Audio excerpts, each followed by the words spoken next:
Yo, yo, yo, yo. What's up? What's up? What's up? What's up?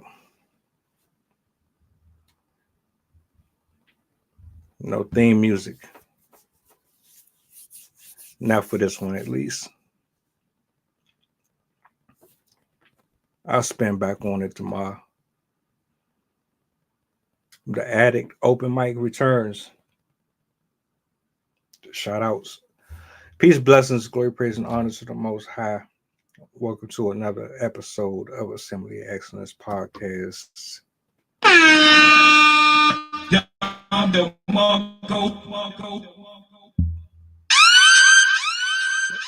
Oh, I didn't forget this time. Music's on. I don't know what I do without my soundboard. I don't. This thing has brought me many of joy. Real spill. Shout out to y'all. Happy Thursday. Friday's right around the corner. We got a lot going on this week. Let's start off with Tyson versus Paul tomorrow on Netflix. Who y'all got?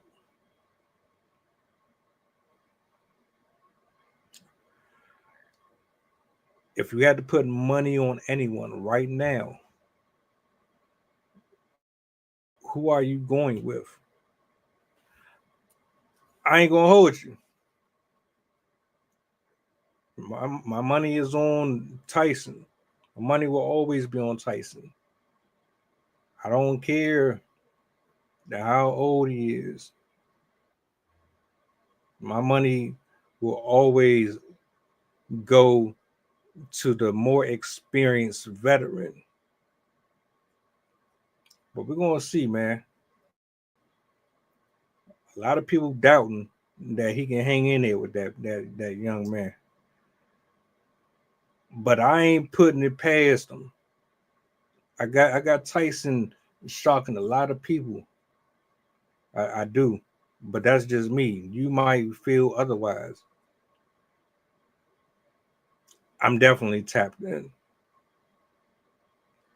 Matter of fact, now that I think about it, I might mess around and watch that live. So if anybody else is watching the fight, pull up. Let's all watch it together, because it's been a while since I watched a boxing fight. So this would be dope.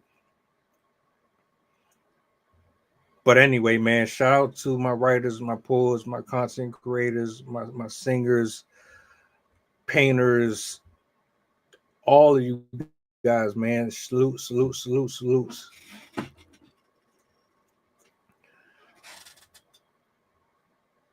Prince Prodigal in the building. I see you, sir.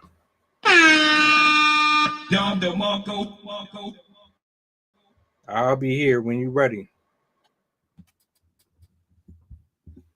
I'll be here when you're ready. I'll see you.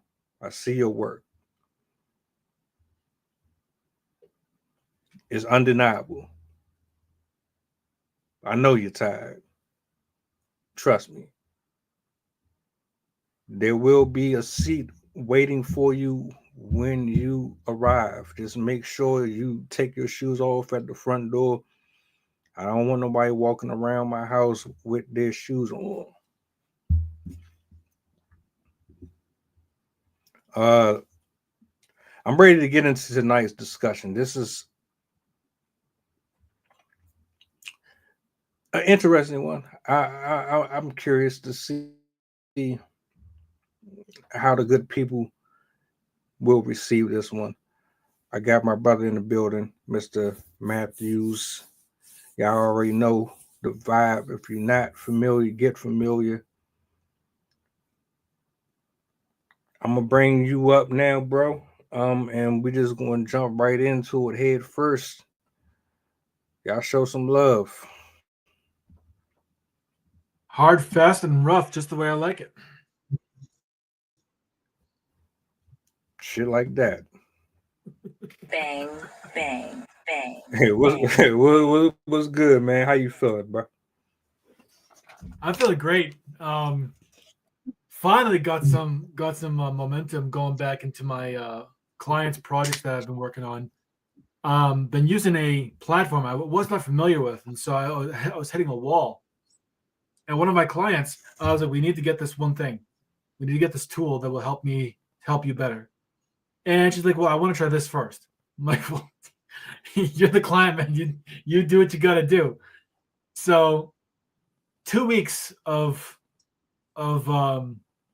poking around, doing pretty much nothing.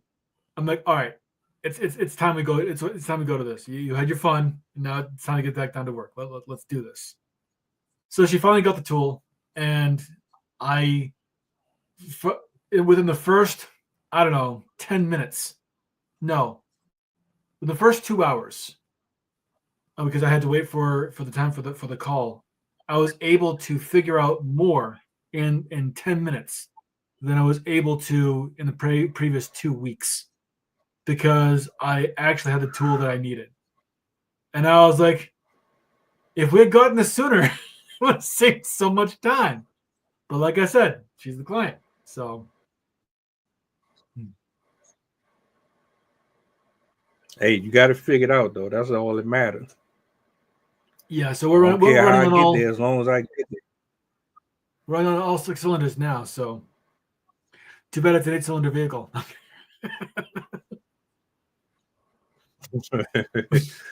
Hey, I ain't knocking it, but get it how you gotta get it, for real.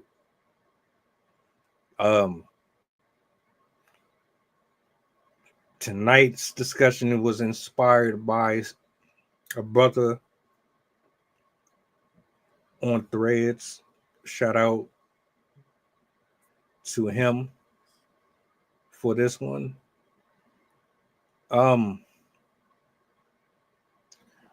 We talk about critical thinking. We talk about self-serving.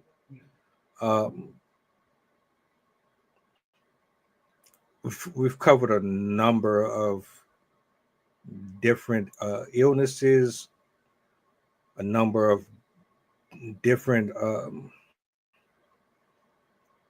ideologies and ideals. I don't know if we've ever spoken about the hardened heart. Hardened heart. Make sure I Indirectly, we that. have.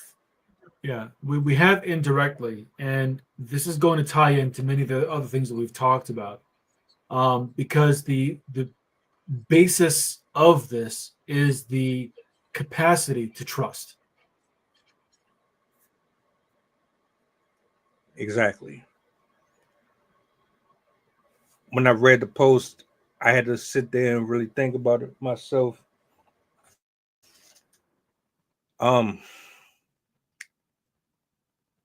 How often do we do it?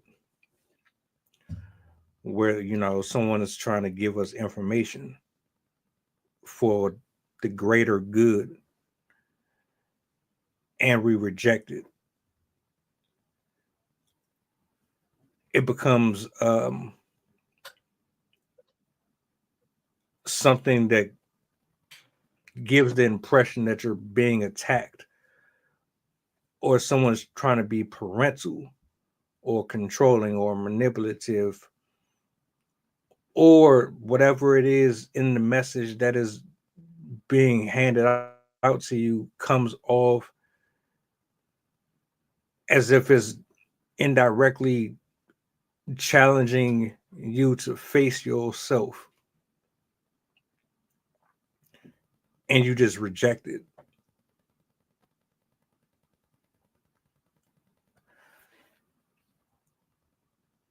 You brought up trust, so I'm gonna start off with a question, and I want your feedback on what this means to you. When a person hardens their heart, what does that look like to you? Because I mean, you said trust. Does that mean that the person just they refuse instruction, does it mean that they refuse to be chastised or corrected? But I don't know. It's like it's when I'm trying to frame it in a way where the viewer understands what I'm talking about, but I know you're gonna give your view on it, and I'm gonna give mine. But I want to hear from you what hardening of the heart means to you, and how it Sure. connects to trust. Sure. This is something that I've dealt with a lot. My perspective, anyway. And so maybe that's why I have the perspective that I do, because I have a profound amount of experience regarding this. When I think of hardening of the heart, I think of someone who is once bitten, twice shy. Someone who is willing to put themselves out there and has been hurt, has been betrayed, has been made to feel rejected, unwanted, undesired, useless, worthless, helpless, or hopeless. And because of that, they have developed a defense mechanism where they are no longer willing to easily trust people.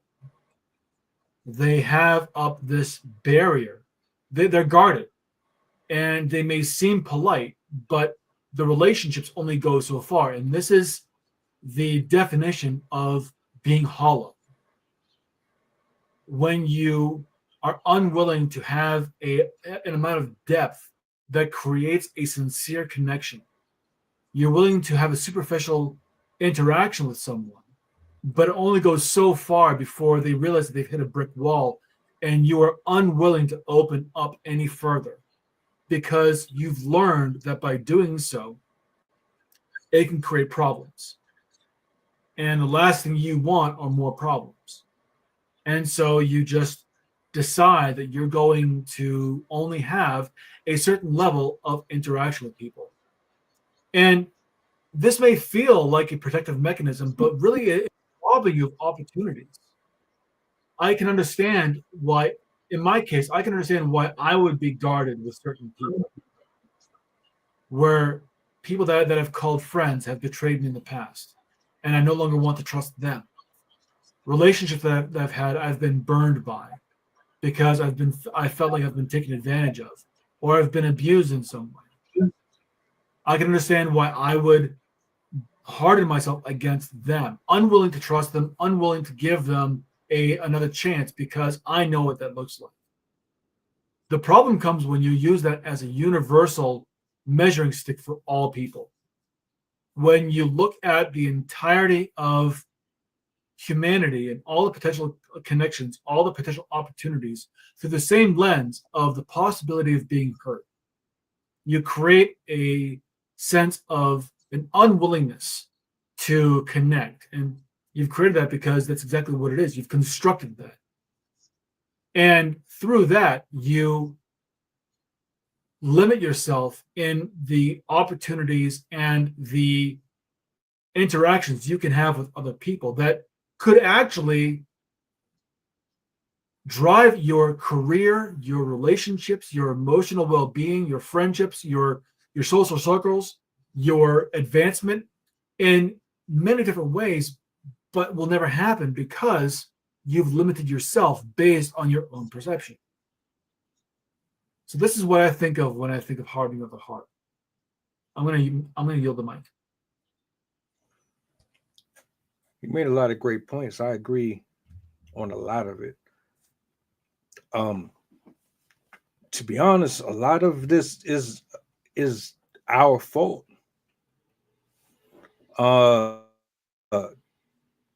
When you step out into the world and you get introduced to a broad spectrum of different scenarios,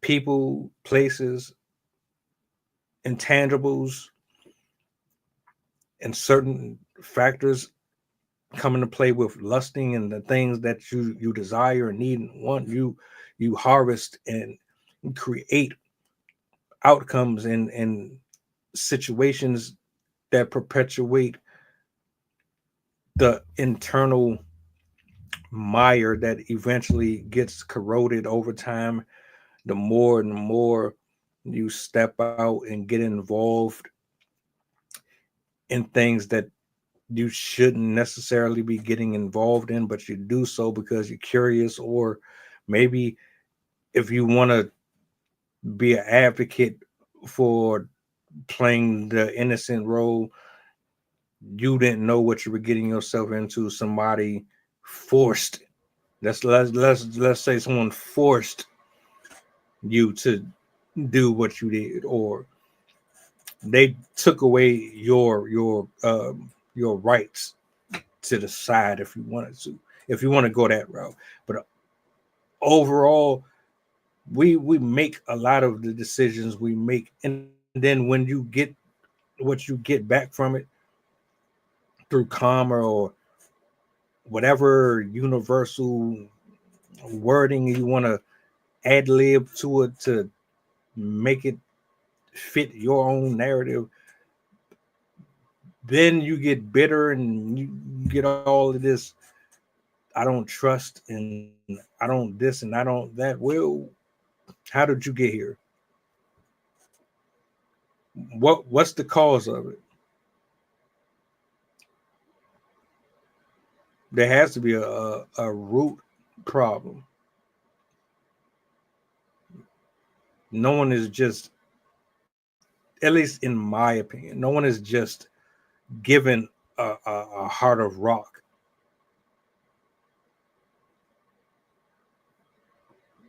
You had to develop that at some point. So where did it come from? What steps got you there? Do you recognize when it took place, where it took place, how it affected you? Do you understand how over time it would eventually be the reason why you are the way you are right now? And like you just said, it all it does is remove opportunities and arenas where you could actually progress and flourish. You cheat and cheapen yourself when you've put this locking key around your mind and your heart and your spirit, because you're trying to keep yourself from being used or abused, or you don't want to repeat those traumas anymore. One thing that I want to put here is that we cannot continue to point the finger constantly. Yeah, there's other things that come into play, but we can't just keep on doing this, and this. And that's where I yield the mic. I like what you said there about the need for stop blaming everything else, because you're absolutely right.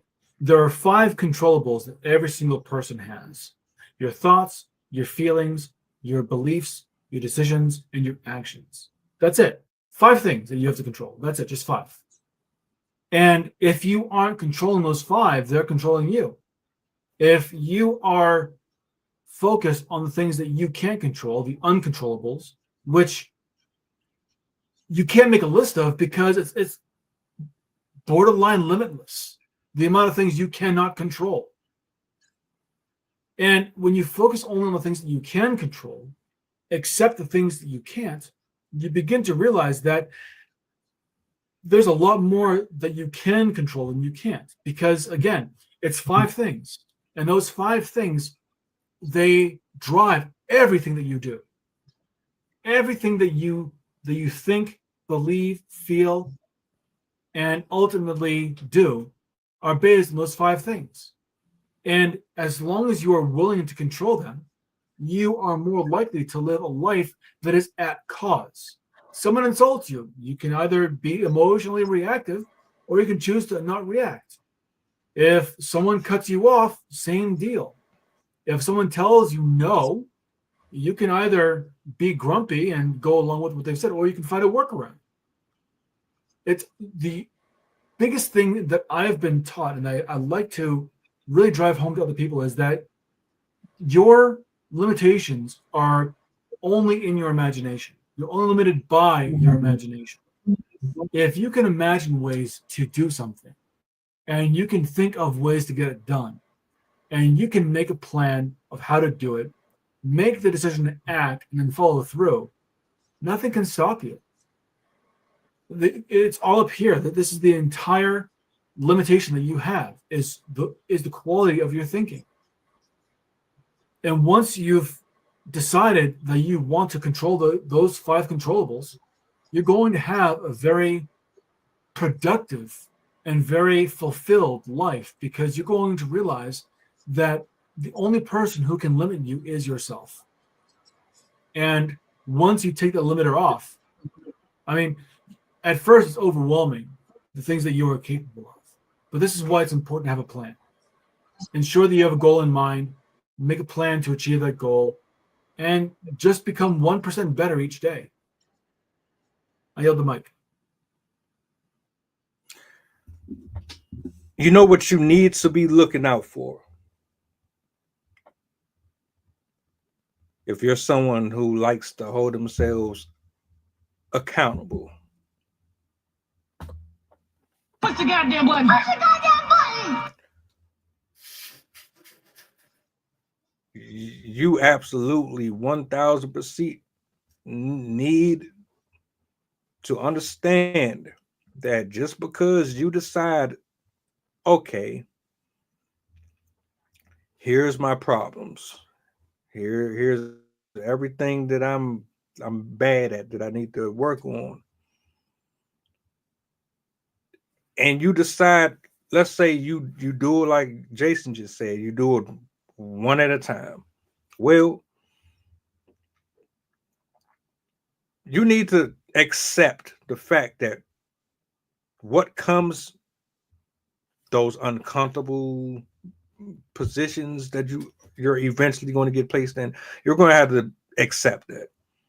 You're going to have to just understand that this is what comes with these things that you have to face head on. This is what you're going to have to deal with. There's no avoiding it.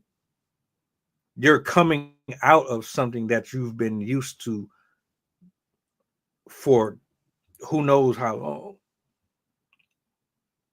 So if you're accustomed to being temperamental, and this is something that you are working on first, you're going to get tested and you're going to get tried until the universe sees it and they can tell, and I say universe, but God himself, if you're not right and you're not really trying to deal with it, you're going to have a bunch of people that's going to be assholes, dickheads. People are going to be pushing your buttons and trying to trigger you and to make you snap, to make you violent, to make you angry. They're going to trigger you. Of course, that's what's going to happen. You're not used to controlling that. So with each thing that you're trying to address, you got to accept the fact that what's going to come with it is definitely going to be challenging, and it's going to be super difficult to deal with. But the whole exercise is to train you to get you to a space to where you can understand that, damn, I didn't have to be so angry. I could have just been a little more slow to speak and quick to listen, and I would interpret things a little clearer than I would if I was just instantly trying to respond to every single thing that triggered me. The things that I thought were triggering really aren't that triggering. That's what comes when you just practice at it. Because trust me, it's going to happen. Someone's going to say something. You might be in traffic. You might not like something that you read. It's going to be something. Some people can't stand being in drive-throughs very long.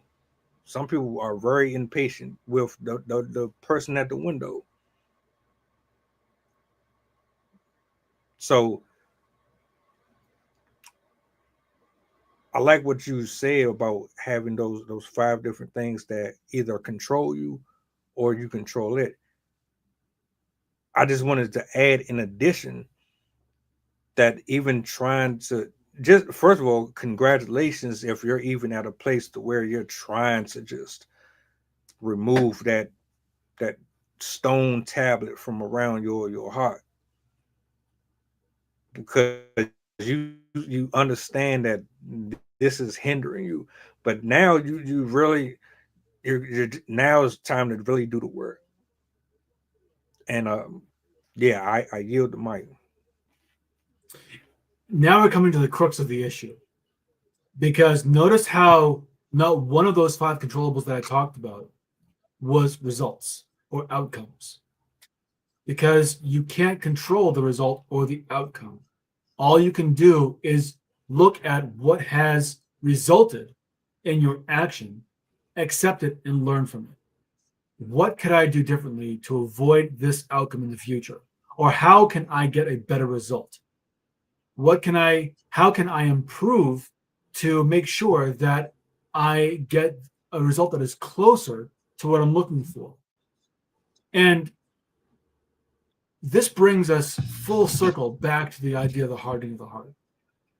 Because a person who hardens their heart is someone who wants to control the uncontrollables. They want to control the result. They want to control the outcome. And that's absolutely impossible, because the outcome that you are looking to achieve is dependent on more than just you. And this is for everything. Anything that you do, when you put effort out into reality, reality is going to give you something back based on the conditions of that reality at the time. And that reality is based on many different factors: how prepared you are, where you are in life, your current state of outcomes, your current trajectory of outcomes that you've had in the past, the people that you surround yourself with, the environment that you are in, the choices that you have made. All these things are going to contribute to providing you an outcome, the disposition of the people that are around you, whether they've had a bad day or a good day, their experiences, their emotional disposition at the time. I might have said that twice, who cares? But this is all, there are so many things that are involved that are going to indicate what the result is. And a result is nothing more than evidence of where you are right now based on what you have done and to get you where you are. And all that it does is it's an indicator. It is not a hard and fast rule. This is what you will get all the time.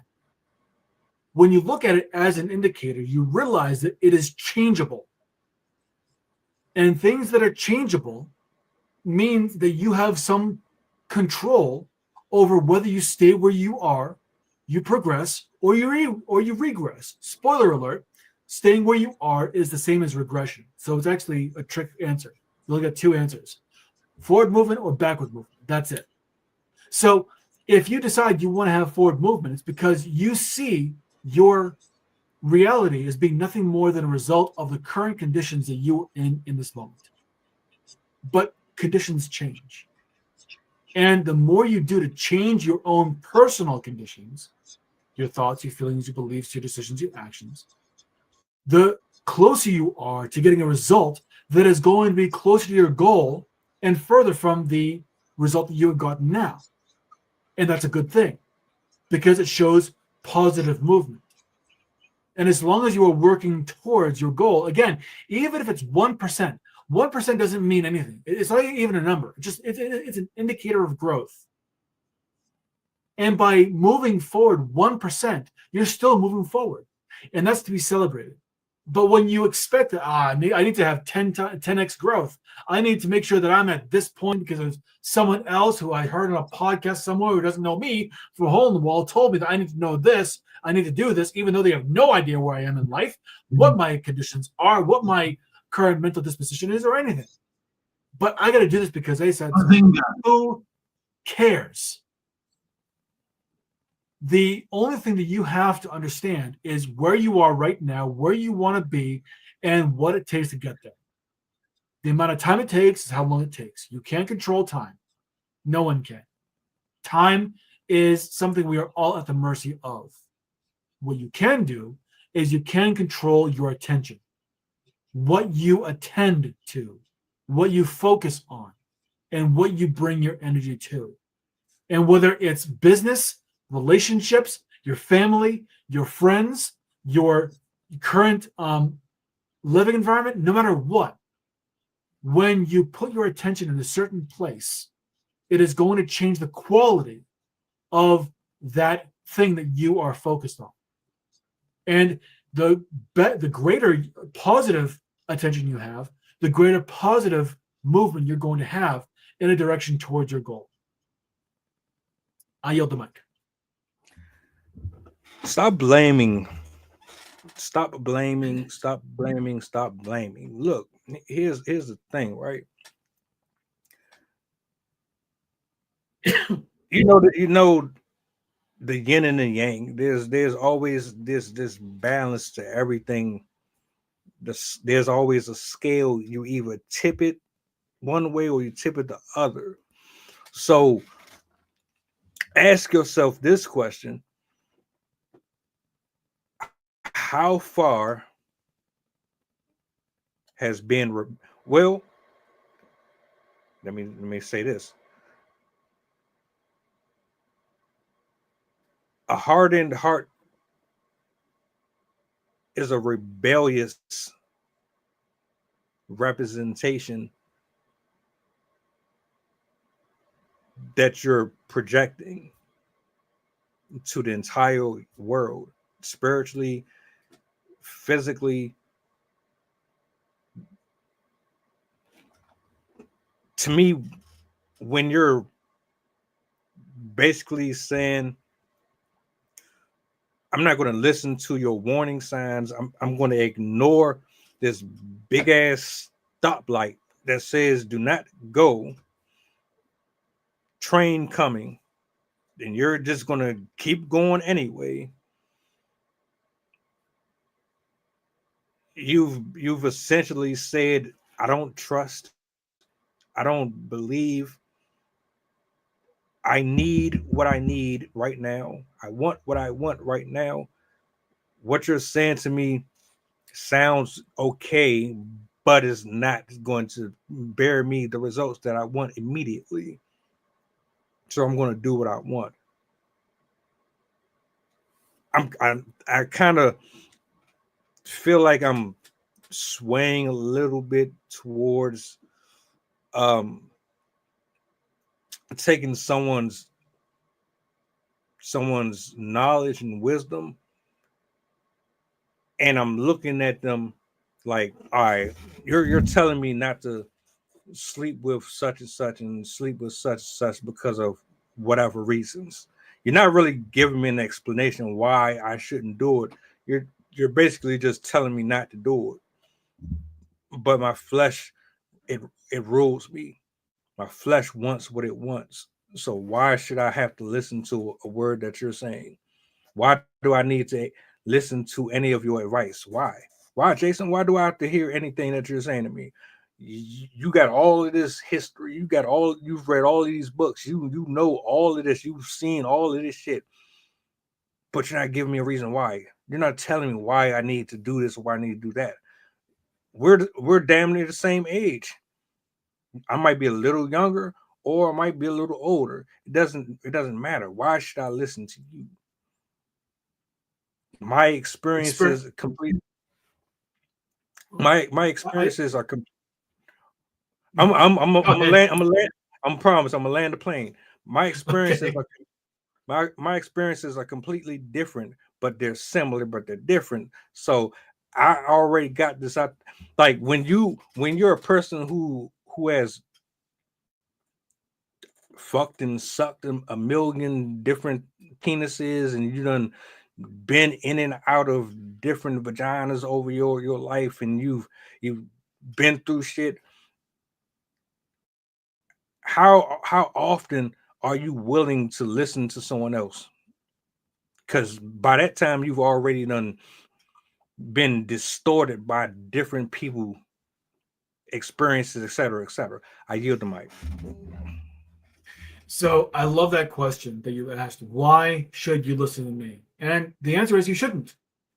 If you don't feel like I am offering any kind of tangible advice to you, if you feel that there needs to be a why should I listen to you? Why can't I just do my own thing? Well, of course you can. You're a person with free agency. Absolutely you can. I'm not telling you how to live. I'm telling you what's worked for me. I'm telling you what's worked for many other people. I'm telling you what's worked reliably for more than half of the people that have used this. And when I say more than half, I'm talking about like 90% of the people who have used this kind of thinking in the right way, for the right purpose at the right time, and for the right amount of time. Over 90% of the people that have used this have been successful with it. Now, if you want to find a different way, if you believe that you can create a better mousetrap, you can do something different, I'm not here to hold your hand. I'm not going to tell you can't do that. That's totally up to you.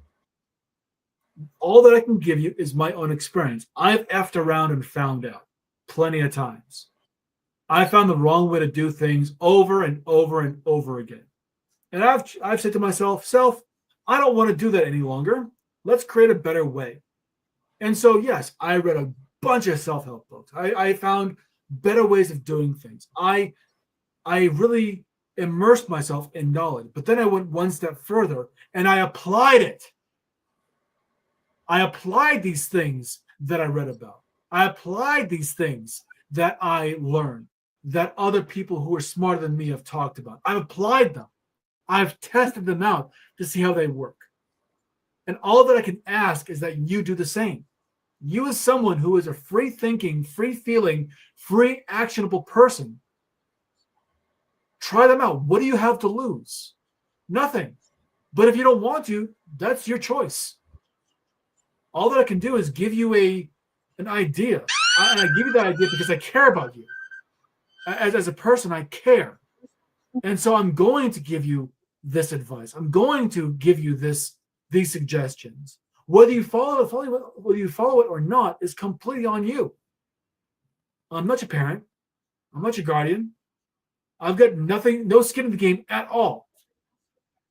My only goal is to see that you act in a way that is in the best interest of you. But you're your own person. You can do whatever you want. I yield the mic. For whatever reason, anytime a person that is operating from love tries to chop it up with you, I've noticed this just all across the board in general. I don't know if it's a young person thing, an old person thing, where you're just too stuck in your ways and you don't want to hear shit anyone else has to say, or you're too young and you're just not receptive. I don't know what it is, but anytime a person is operating from a place of concern, like genuinely caring, and they scold you and they are on top of your helmet every single time you kind of screw up, those be the ones that get all of the ugly backlash. You cuss them out, you antagonize them, you pull up their past history. Oh, you used to live like this, and you used to do this, and you used to do that. Why do I need it? Why? Someone who cares always gets met with the most challenging circumstances when they are trying to communicate with a person. versus when it's someone who is a lot more lenient, they're a lot more passive. They get like a clean slate. There's not a lot of pushback. And what people don't really understand is, and it took me a while to figure it out too, being hard-headed isn't really a flex at all. There's nothing admirable about it. What, you trying to look good for somebody? You trying to put on the front for yourself?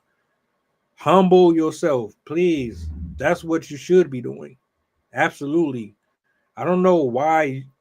And I'm glad we just kind of segue. At least I segue into it. Why humility is so difficult for people.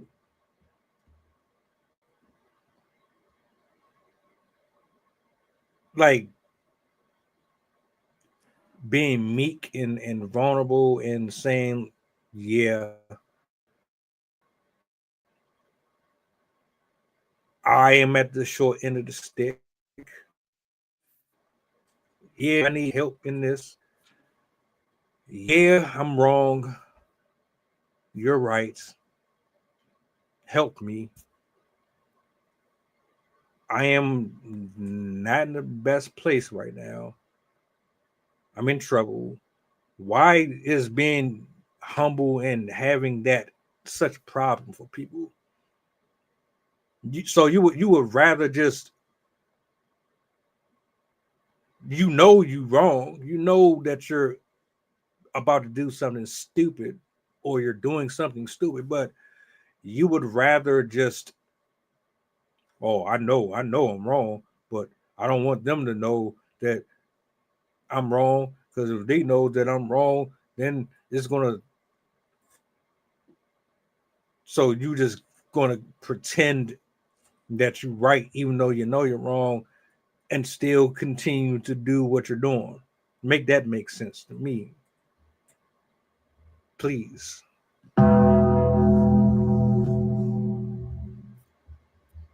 So this goes to the heart of the matter, doesn't it? Pun intended. Because this is all about the hardened heart. This is all about an inability or unwillingness to trust, either because of a desire to be seen as significant. It is a desire to be seen as one with the answers, someone who doesn't need other people, which is a lie and a joke, or just someone who creates the belief about themselves that they are self-sufficient, whatever that means.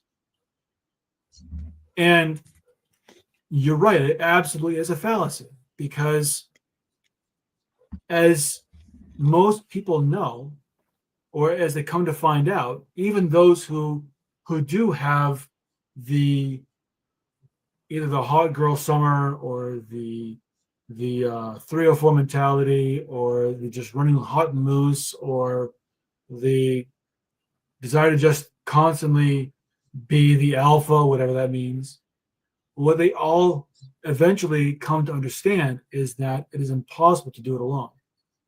And the only time that you succeed is when you are willing to see other people at the same level as you and deal with them with the exact same respect that you desire. And when you do that, people look at you as someone worthy of respect. Shocker. You treat someone with the respect that you want to receive, means that you are treating with the respect that they deserve. Because you want to be respected. Every single person wants to be respected. They want to be recognized, respected, and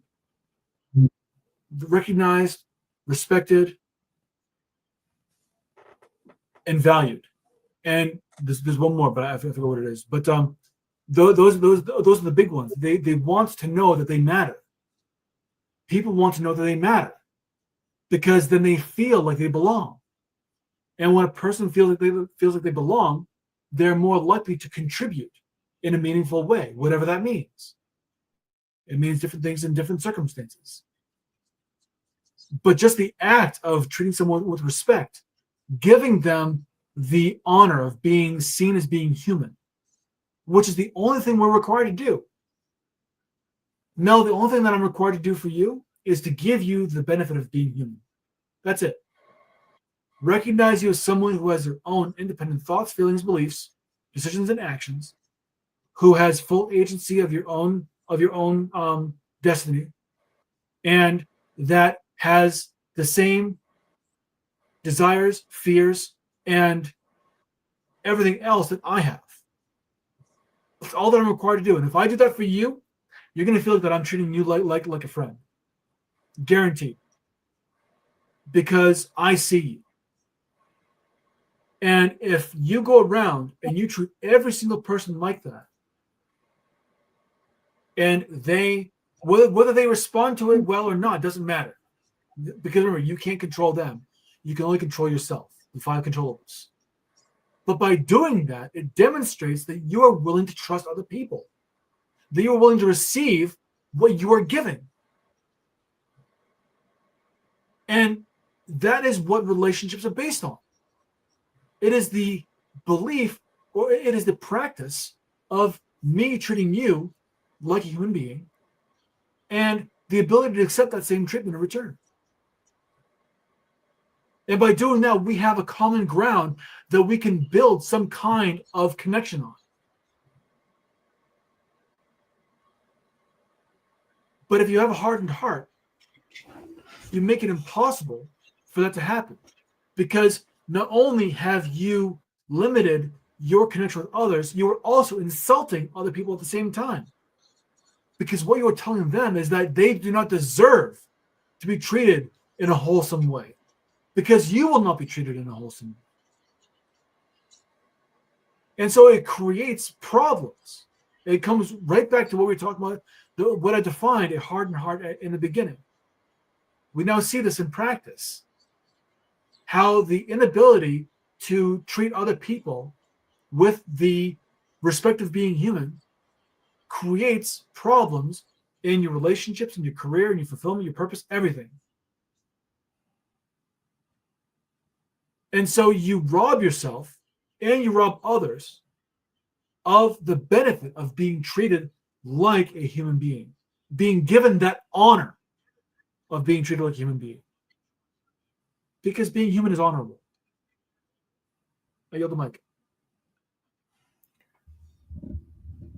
Not only that, but we need to address one of the key components in all of this, which is that having God present in all that you do. I don't know why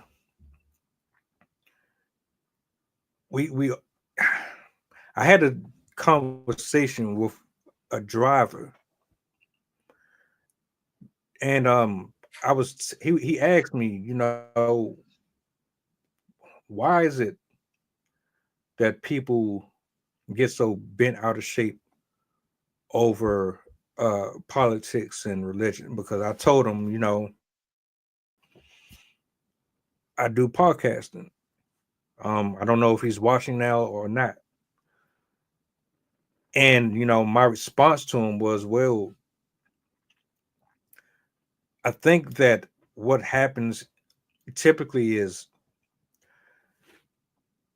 when you have your own point of view about what life resembles or reflects for you, that's all you know. And like you are secluded to your own island of belief system. Gilligan's Island. I love that show. They had to pretty much survive on their own out there. They built everything on their own. They lived and had their own set of boundaries and everything. It had its humor and all of that. But what I'm focusing on is the fact that they actually had their own ideals out there.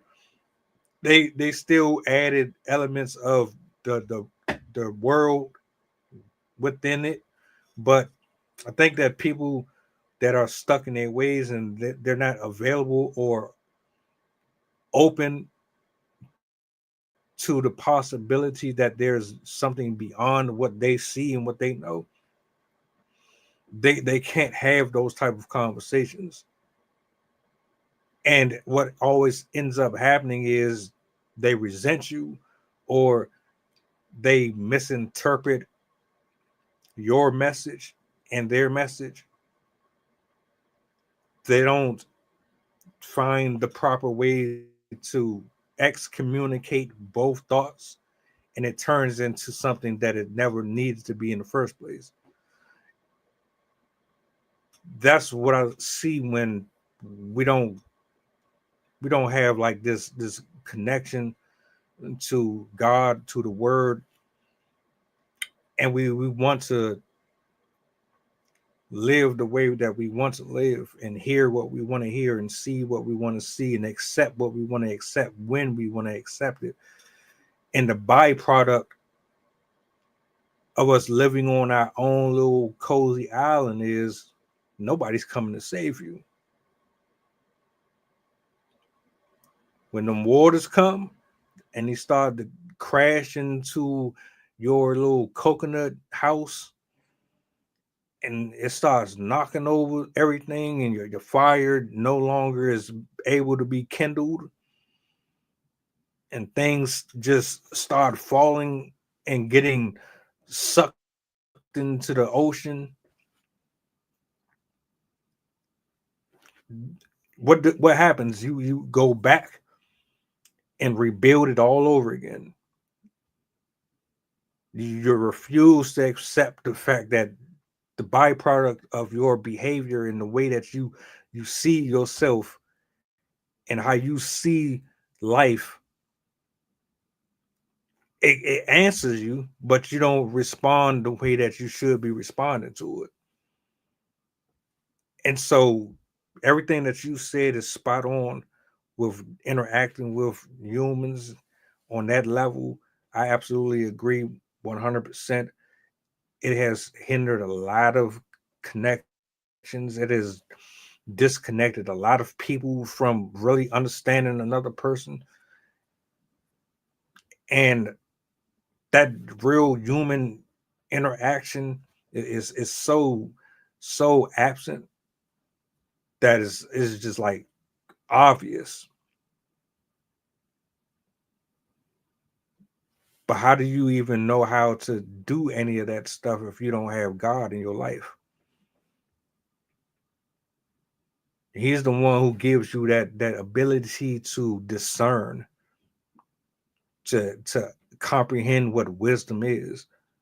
He's the one that gives you that ability to feel pain, pleasure, joy, anger, all of those emotions, good or bad or indifferent, they come from him.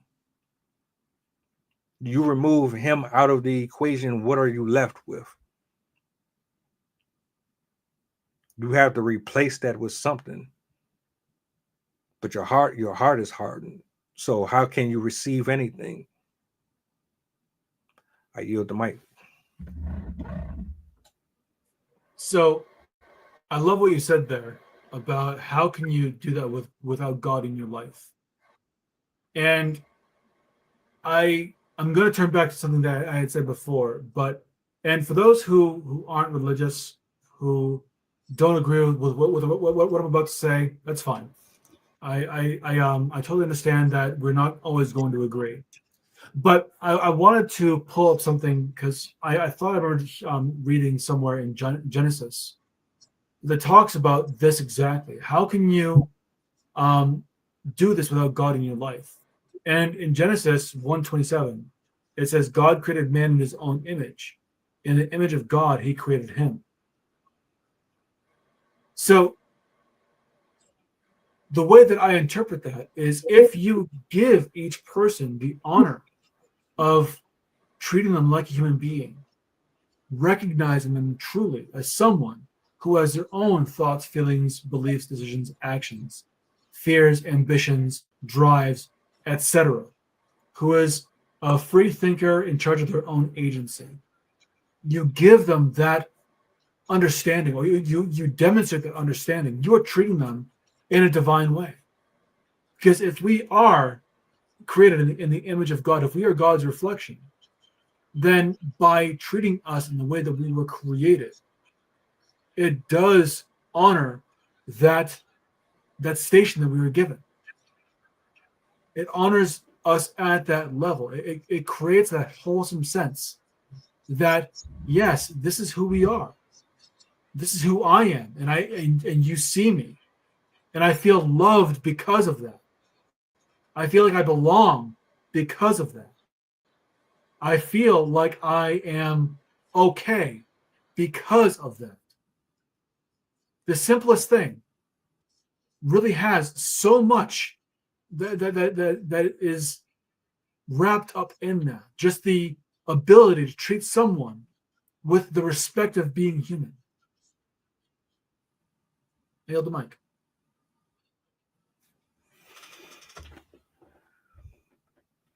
Pros and cons. That's what it boils down to.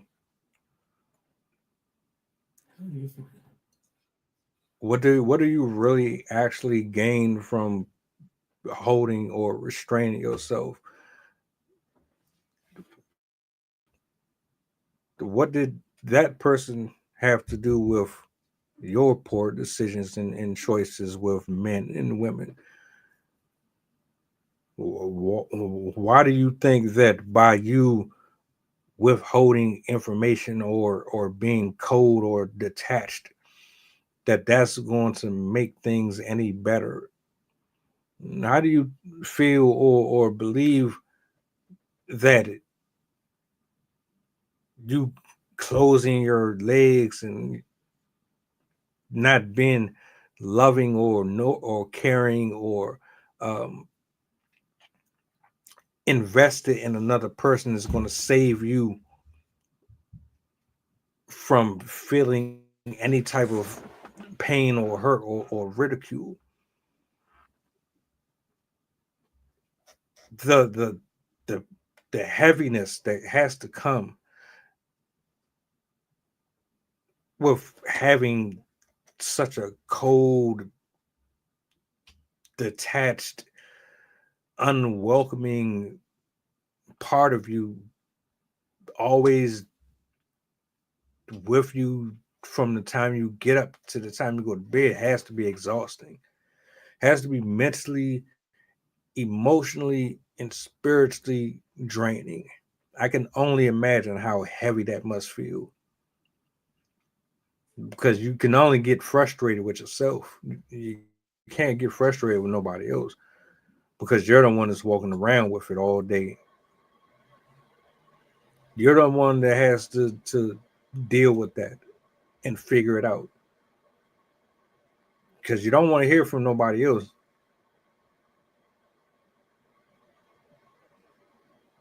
Then if you do decide to listen to somebody, you're listening to somebody that is enabling the poor behavior. You're listening to someone that is catering to your horrible patterns. They won't call you out.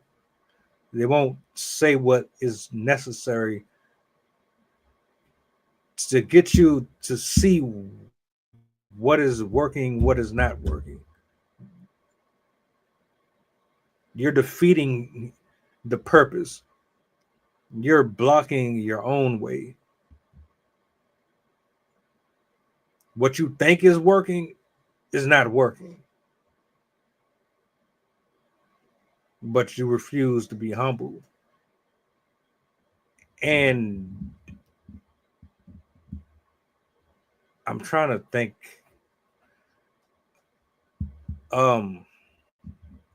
It was something that was going to add on to that.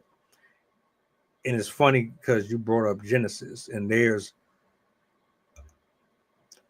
a story that goes into it where Jesus kept sending Moses to get a message across,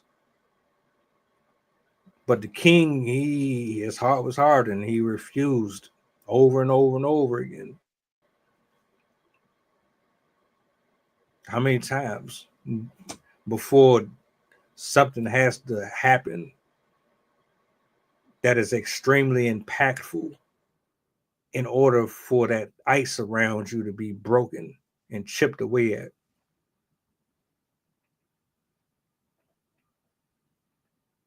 The food for thought. That hardened heart ruins friendships, ruins relationships, ruins businesses, messes up money, gets you in entanglements.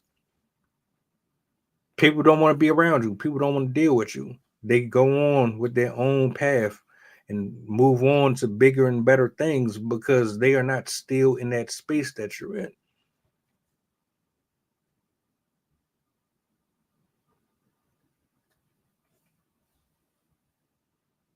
That's why you're reckless out the mouth. You say whatever it is on your mouth, on your mind, not knowing that words are just like fire. Anything it touches out of it becomes out of control, it will burn everything around it.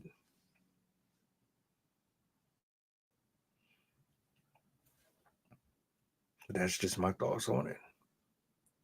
I've never seen anyone with a hardened heart happy. Y'all fake like y'all are.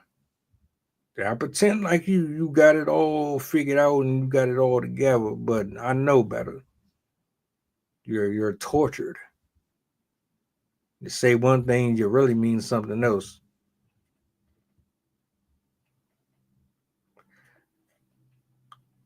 Those are my final thoughts on it. I hope this helps. I think we were pretty thorough here. I think we were. Shout out to everybody for pulling up, Jason. As always, it's a privilege to witness you curate such engaging thought. Your different perspectives always are appreciated here. Always welcome here. And I thank you for tapping in with us today. Shout out to everybody that's watching right now, wherever you may be at. Greatly appreciate it. If you have any questions, comments, concerns, any topics that you would like us to discuss, hit me up, email me, reach out. You want to show love, you want to support the channel in any kind of way, shape, form, or fashion, all you got to do is subscribe, hit the thumbs up, share the video out. Every little bit helps. Outside of that, great show. Tomorrow we bringing back the virtual open mic.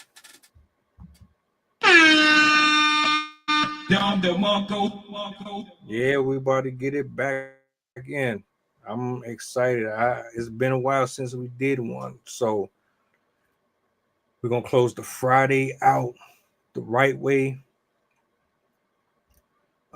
Any last words before we close out, bro? You got the floor. I enjoy these kinds of discussions. I really, this kind of stuff really fires me up and really gets me engaged. I think that it shows in the way that I engage with the material. And as long as you keep on having me, as long as we keep on having these fire discussions, I'm going to keep on showing up.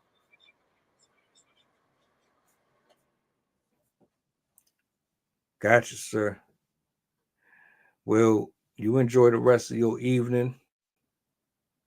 Drive safe. Get y'all some rest. Get you something to eat if you haven't already. And yeah, man, this is Assembly of Excellence, and good night.